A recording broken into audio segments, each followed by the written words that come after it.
കാരവാനിൽ ഒളിക്യാമറ വെച്ച് നടിമാരുടെ നഗ്നദൃശ്യങ്ങൾ പകർത്തിയെന്നാണ് രാധികയുടെ വെളിപ്പെടുത്തൽ. ഈ ദൃശ്യങ്ങൾ ലൊക്കേഷനിലിരുന്ന് പുരുഷന്മാർ കണ്ടതിന് താൻ ദൃക്സാക്ഷിയാണെന്നും നടി പറഞ്ഞു. ഏത് ചിത്രത്തിന്റെ ലൊക്കേഷനിലാണ് സംഭവമെന്ന് നടി പരസ്യമാക്കിയില്ല.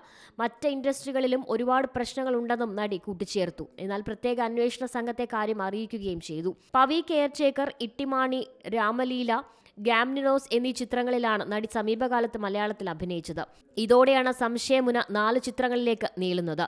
ഇതിൽ രാമലീലയും പവി കെയർടേക്കറും ദിലീപ് ചിത്രങ്ങളാണ്. ഇട്ടിമാണി മോഹൻലാൽ ചിത്രവും. ഈ സാഹചര്യത്തിലാണ് 4 ചിത്രങ്ങളിലേക്ക് സംശയം നീളുന്നത്. അതിഗുരുതരമായ ആരോപണങ്ങളാണ് നടി രാധിക ഉയർത്തുന്നത്.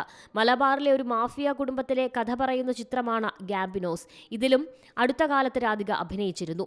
നവാഗതനായ ഗിരീഷ് പണിക്കർ സംവിധാനം ചെയ്ത ചിത്രമാണിത്. നായകനായത് സംവിധായകൻ വിനയന്റെ മകനായ വിഷ്ണുവായിരുന്നു. ലൊക്കേഷനിൽ കുറച്ച് പുരുഷന്മാരിരുന്ന് മൊബൈലിൽ വീഡിയോ കണ്ട് ചിരിക്കുന്നുണ്ടായിരുന്നു. ഒരാളെ വിളിച്ച് കാര്യം തിരക്കിയപ്പോഴാണ് കാരവാനിൽ ഒളിക്യാമറ വെച്ച് പകർത്തിയ നടിമാർ വസ്ത്രം മാറുന്ന ദൃശ്യങ്ങളാണ് അവർ കണ്ടതെന്ന് മനസ്സിലായത്. ഈ ദൃശ്യങ്ങൾ മൊബൈൽ ഫോൾഡറുകളിലായി സൂക്ഷിക്കുന്നുമുണ്ട്.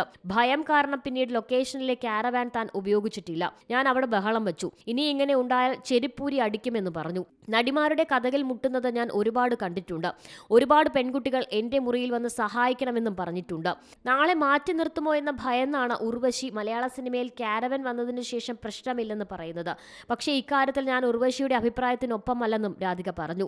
ആരോപണ വിധേയനായ ദിലീപിനൊപ്പം എന്തിന് സിനിമയിൽ അഭിനയിച്ചു എന്ന ചോദ്യത്തിന് രാഷ്ട്രീയക്കാരിൽ ഇത്തരക്കാരില്ലേ, അവരോട് നമ്മൾ സംസാരിക്കുന്നില്ലേ എന്നായിരുന്നു രാധികയുടെ മറുപടി.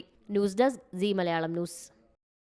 ഏറ്റവും പുതിയ വാർത്തകളും വിശേഷങ്ങളും വിരൽത്തുമ്പിലറിയാൻ സീ മലയാളം ന്യൂസ് എല്ലാ ഡിജിറ്റൽ പ്ലാറ്റ്ഫോമുകളിലും ലഭ്യം.